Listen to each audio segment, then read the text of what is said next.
J-E-L-L-O. The Jell-O program starring Jack Benny with Mary Livingston, Phil Harris, Dennis Day, and yours truly, Don Wilson. The orchestra opens the program with On the Road to Pismo Beach.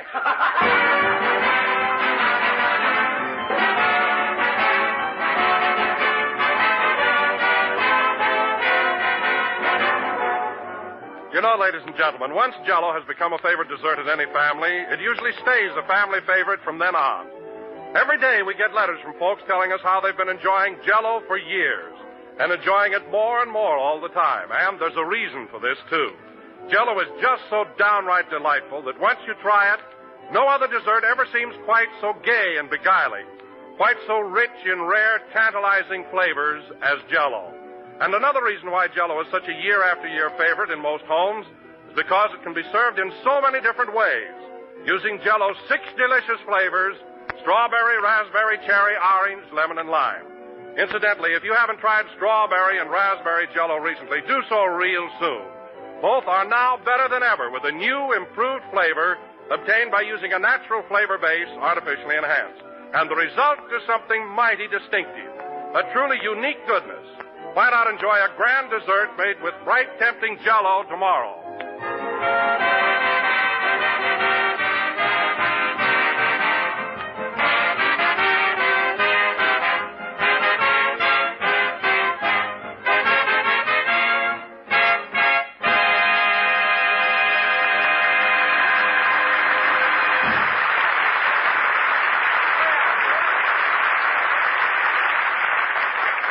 That was On the Road to Pismo Beach, played by the orchestra.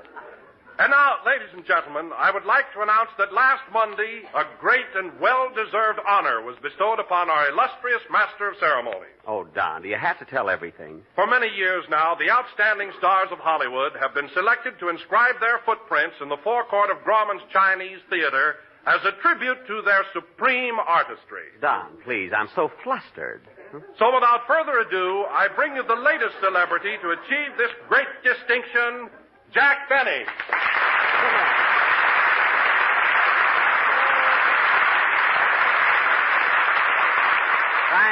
Thank you. Jell-O again, this is Jack Benny talking. And Don, your introduction was awfully sweet, but I wish you hadn't brought the subject up. It might make people think I'm hammy. Well, Jack, it was a grand tribute, and I feel that our listeners should know about it. True, Don, but it makes me feel so darn uncomfortable. No, I really didn't want you to mention the honor accorded me at Grauman's Chinese last Monday at 2 p.m. before a crowd estimated by the police at over 3,000. I mean, it happened, it's over, now let's forget it. But, Jack, there isn't the slightest reason... Now, Don, there must be other things to talk about. So, let's change the subject, shall we? Now, just a minute, Jack. There isn't the slightest reason why you should be embarrassed over this wonderful compliment. Well, maybe so, Don, but Mr. still... Grauman must have thought a lot of you to suggest adding your footprints to such a distinguished group. I know, Why, but... Jack, a great artist like you should realize... Hello, Mr. Benny. Hello. What's that, Don? A great artist like me should what? How are you, Mr. Wilson? He's fine. Sit down. I should realize what, Don? You should realize that... Oh, darn it, I forgot what I was going to say. Well, you had it on the tip of your tongue. Concentrate. I should realize what? Now, let's see... Hiya, Jackson. Are you on the beam tonight? Quiet, Phil. Don was trying to think of something. I should realize what, Don? Oh, it slipped my mind, Jack, so we might just as well forget it. Well, that's a fine how do you do. Don, we were talking about me putting my footprints in the cement in front of Grauman's Chinese Theater. Oh, yeah, I read about that. You know, Jackson, this was a big week for the both of us. What do you mean? Well, at night school, I received a great tribute. I got a gold star for spelling. Oh. Congratulations, Phil. That's terrific. That's well, Mr. Harris. Congratulations. Thanks. I think that gold star was footprints. So you're an honor student, eh, Phil? Yeah. I was the only guy in the class that could spell Mississippi. Well, that's a toughie. Let's hear you spell it now. Okay, hold my coat, Dennis. Spell it with your coat on. Go ahead, Mississippi. Mississippi. Oh, very good. Now spell river. River.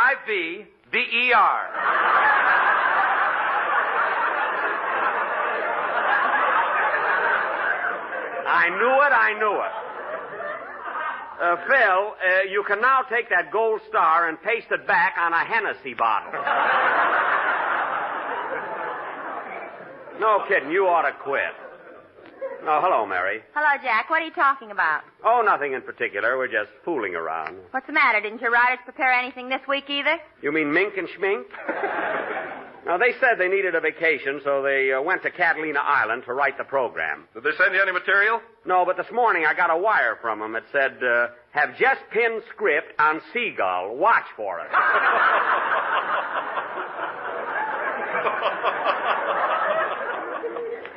Those guys are always going someplace. Remember the time you sent them out for a hot tamale and they went to Mexico City? Do I? That tamale cost me $800 and it was ice cold when I got it. Oh, well, we'll manage. We did last week. Say, Dennis. Yes, please?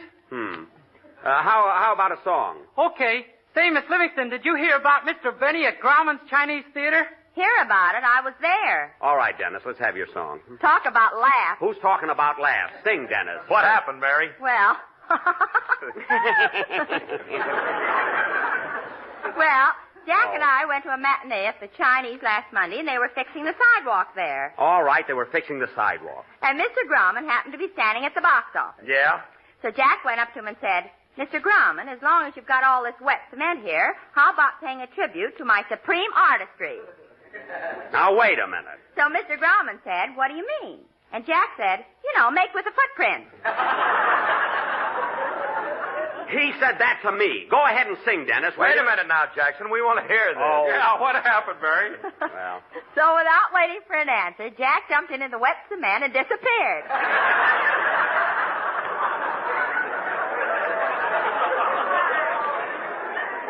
Disappeared? Yeah, they were filling in a manhole. Well, it's still a wonderful tribute, and I'm proud of it. Now, let's have your song, Dennis. Okay. Say, what's that in your ear, Mr. Benny? Cement. Now, go ahead and sing. Mr. Grauman pays a little tribute to my supreme artistry, and everybody's jealous.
I Hear a Rhapsody, sung by Dennis Day.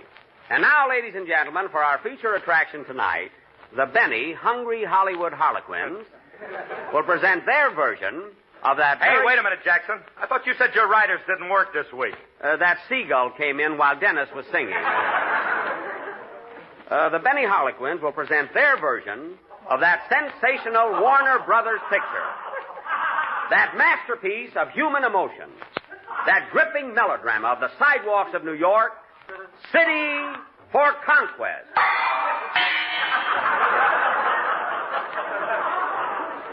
Thank you, Warner Brothers.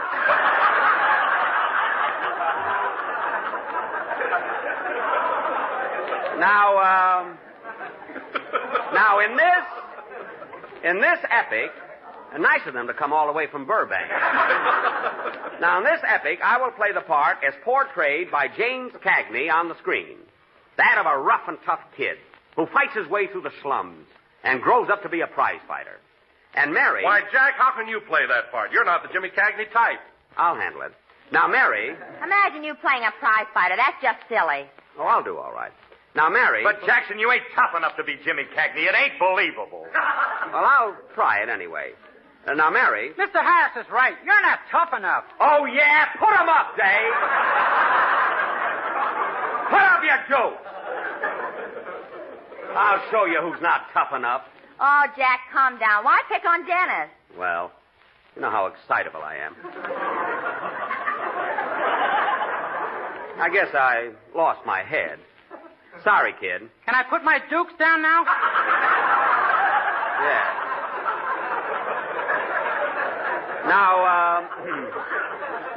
Now, my name will be Danny, and Mary, you're going to be my girlfriend, Peggy. You know, the part Ann Sheridan played. And you're madly in love with me. Why can't I play Carol Lombard's part? She wasn't in the picture. That's what I mean. Mary, you're either going to be madly in love with me or infatuated with the May Company.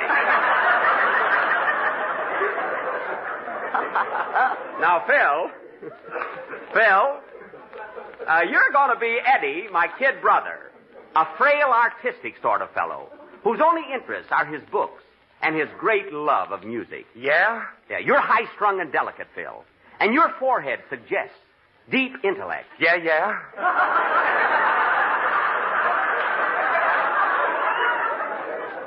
You grow up to be a great composer and finally conduct your own symphony at Carnegie Hall. At last, the part that fits me. Phil, it's just that we're stuck.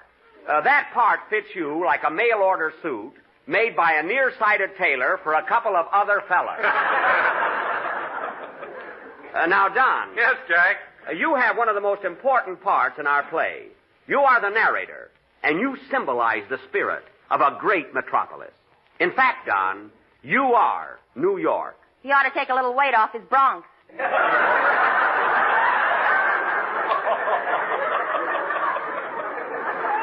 You said it. Now, this play, ladies and gentlemen, will go on immediately after a number by Phil Harris and his orchestra. Now, Phil, how about playing... I'll take it. Hello? Hello, Mr. Billy. This is Rochester.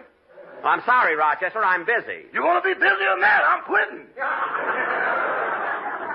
Quitting? What's the trouble now? It's about that mechanical man Mr. Billingsley made.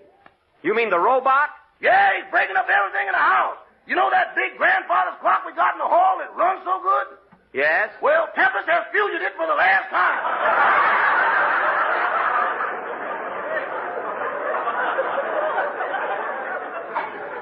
Oh, my goodness. That clock was very expensive. I tried to stop him, but he whammed me right on top of the head. On top of the head? Why, that robot is made of iron.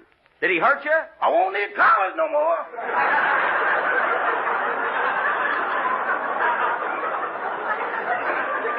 Well, look, Rochester, I told you before there are buttons on that robot to control him. All you have to do is sneak up behind him and press the button. That's how I got my neck shortened. Now, Rochester. Just call me Turtle. Now, Rochester, I don't want that mechanical man roaming around the house. Where is he now? He's in the kitchen. I think he's that way about the electric refrigerator.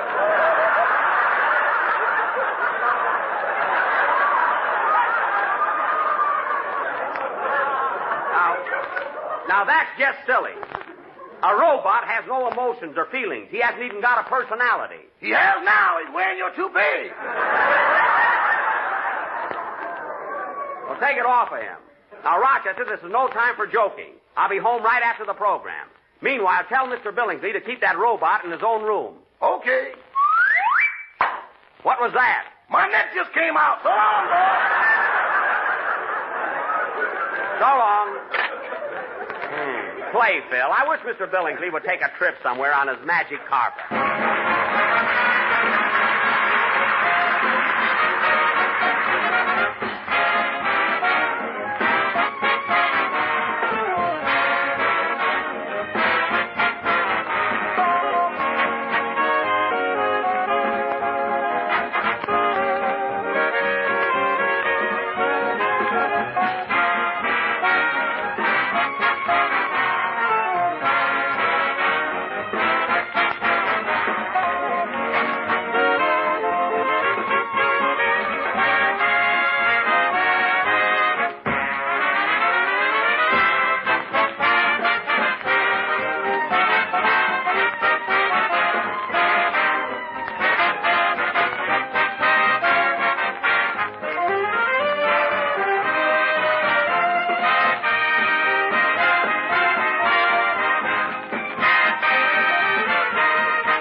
That was You Walk By, played by Phil Harris and his Sunset and Vine Orchestra.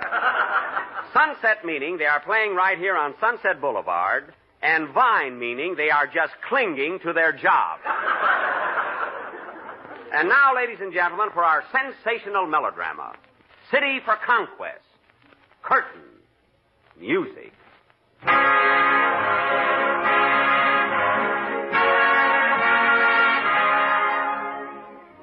Our scene, ladies and gentlemen, is New York. New York, the greatest metropolis in the world. Millions of people gasping for life and air, fighting, biting, clawing away for a place in the sun. New York! Gee, that's wonderful. And now, we take you to the East Side. The attic room shared by Danny, the truck driver, and his brother Eddie, the young musical genius. As the scene opens, Eddie, with an inspired look on his delicate face, is seated at his drum, composing his Symphony of New York. Listen.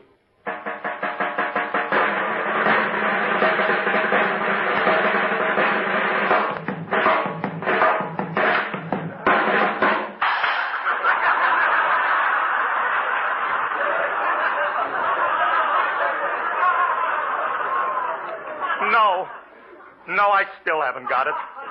I don't feel that ending, but I can't give up. I must finish my symphony. I have a thought.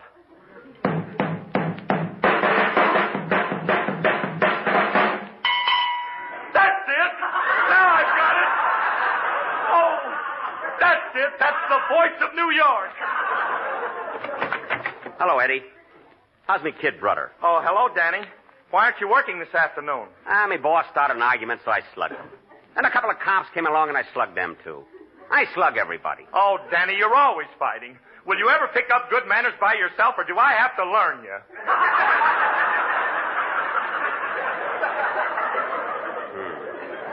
It ain't no use, brother. I'm just naturally tough. How's your symphony coming along? No, I fear the masses will never like it. It's much too highbrow. Let me hear what you've done so far, will you, brother? Very well. I call my composition Manhattan, Allegory. Manhattan Allegory. Let's hear it, brother. All right. I'll start with the part you like, Danny. The part I call East River, with all its proud and passionate beauty, with all its shrieking jungle cries for life and sun. Gee. And I carry on the theme until I've told the complete story of New York, with its wealth and power and everlasting loveliness. Oh, boy. Oh, boy. Let's hear it, brother. Oh, that's beautiful. Beautiful. I can see it all. The Empire State Building. The tenements downtown with the laundry hanging out the window. Oh, boy. And that's Central Park in the moonlight. It's winter and the snow is falling. And that's a winter garden kid. Holy smoke. Olson and Johnson are still there. Oh, Eddie, it's wonderful. It's wonderful.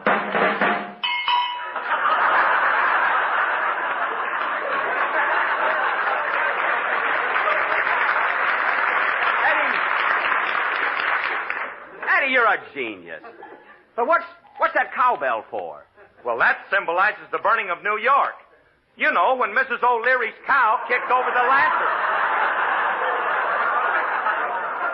That was Chicago. Oh, brother. That's got nothing to do with New York. Okay, I'll take it out. But otherwise, it's beautiful. I can listen to that forever.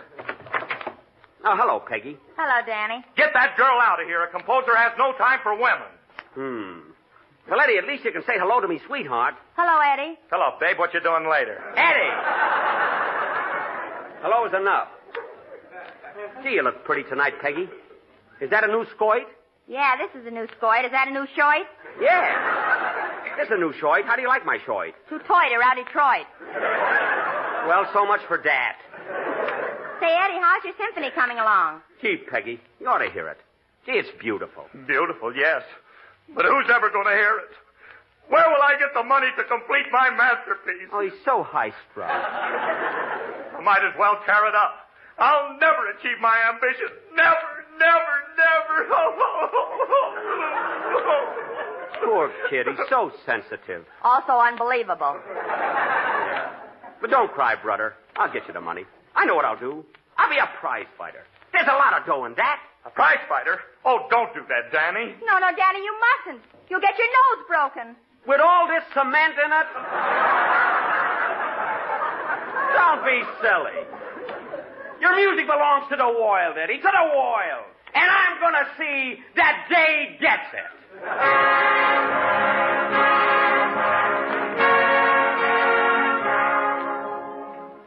Months pass, and Danny the truck driver becomes Kid Sampson, the sensational newcomer to the ring. After an amazing series of knockouts, he is now the leading contender for the championship of the world. We now find Kid Sampson in the gymnasium, training for the big fight. 1, 2, 1, 2, 1, 2, 1, 2, 1, 2, 1, 2. How am I doing, Eddie? Oh, Danny, I wish you wouldn't fight. I'm doing it for you, brother. Hey, Lefty, you think I'm in good shape now? Yeah, but now listen, kid. This guy you're fighting tomorrow night is plenty tough.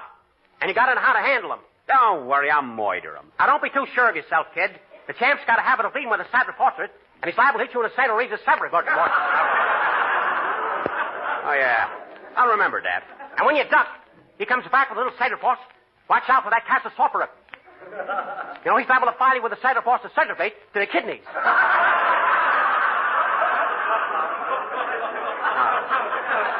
I'll watch out for that. I'll get in close. Now, look, you can't be too careful. I remember in Chicago, he was fighting a guy in a saddle faucet. Yeah? 1, 2, 3 to face. He stood back with a cat. Travis syndrome? Hit him in a saddle faucet, started radiate. He brought him to his state, then reaped. I've seen him. Okay. Maybe you're right. Give me a rub down, Lefty. I don't know where that bottle of alcohol is. You don't? It was here yesterday. Where is it? I broke it. I can't stand alcohol. Oh, for Pete's sake! Hey, what's that sticking out of your hip pocket? That's for after the play. Give me that. Here, Lefty, rub me down. Now, look, wait till you take your shower. There's no use saddle roller brushes, is there? No, I'll do it later. Well, look who's here. Hello, Peggy. Hello, Sampson. That's Kid Sampson. With gray hair? That don't make no difference. I'm as hard as nails. Get a load of this chest and feel these muscles. Where? Right there on my arm. Look at that bulge. That's a muscle. Where? I don't see it. Right up. Now you scared it. It's gone.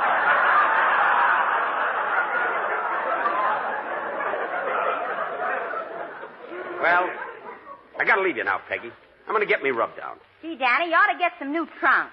What's wrong with these I'm wearing? They're so long I can hardly see your garters. They're all right. Say, Danny, who are you fighting tomorrow night? The champ. And he's one of the toughest mugs in the ring. What's his name? Dennis Killer Day. That guy's dynamite. Oh, Danny, I know you're doing this all for me, but I can't let you go through with it. Give it up, Danny. Please. Please. Oh, stop crying. Stop, will you? I want my rubbing alcohol. All right, here. Come on, Lefty, let's go. Pull up your trunks, kid. I want to tie your shoe. Oh, yeah. They are a little droopy.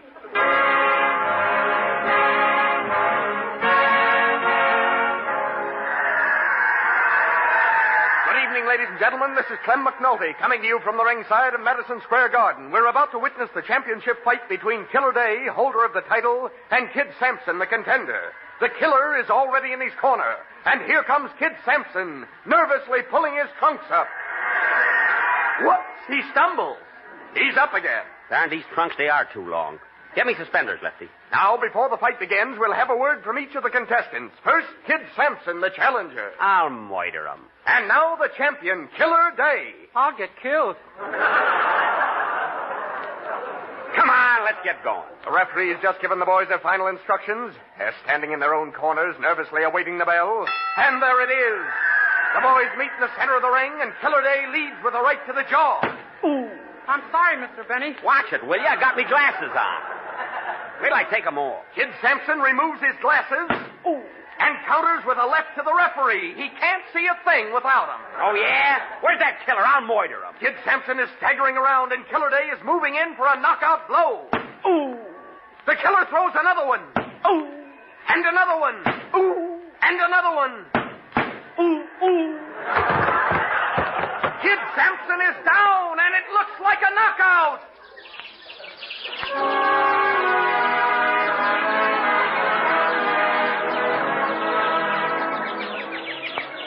Ladies and gentlemen, while Kid Sampson is in dreamland, let me tell you about Jell-O's new dessert recipe book. This interesting book contains 365 recipes and suggestions, one for each day of the year. It can be obtained by sending 10 cents to Don Wilson, Battle Creek, Michigan. I thank you. Ooh. Let me at that guy. I'll slug him. I'll moiter him. It's too late. You're in your dressing room. Oh, yeah. Darn that, Dennis. He hit me right in my big blue eye. Ooh. I'm sorry, Mr. Benny. Sorry nothing. Now listen here, Dennis. You knew very well this was a play and that I was supposed to knock you out. Well, I'm Irish. I don't care what you are. Hey, what about my symphony? The heck with your symphony. Dennis Day, I'm not going to forget this. There's no excuse. You saw the picture. Jimmy Cagney's supposed to knock out the champion. That's the only way he can get the money to help his brother. And what happened? The minute my back is turned, you hit me right square in the eye. Now, this is the last time During the past 40 years, ladies and gentlemen, Jell-O has become increasingly famous as the name of America's favorite gelatin dessert. And now, today, those big red letters are acquiring new fame on the Jell-O pudding package. Jell-O puddings, as you know, are the most recent members of the Jell-O family. Swell, ready-prepared puddings with the same high quality you've come to expect of every product that bears the name Jell-O. Jell-O puddings are available in 3 grand old pudding flavors, chocolate, vanilla, and butterscotch. And you'll find each one full of rich, creamy goodness, the last word in smooth, mellow delight. Jell-O puddings take only a few minutes to make, and they sell for the same low price as Jell-O. So tomorrow when you order Jell-O, order Jell-O puddings, too. And in buying both, look for those big red letters on the box. The name Jell-O is a trademark, the property of General Foods. And you make sure of getting the finest dessert enjoyment every time you ask for Jell-O, your password to pleasure. This is the last number of the 16th program in the current Jell-O series, and we'll be with you again next Sunday night at the same time. Ooh, how does my eye look, Mary? Let's go to Ciro's and get a steak for it. Okay, I'll take it out of Dennis's salary. Good night, folks.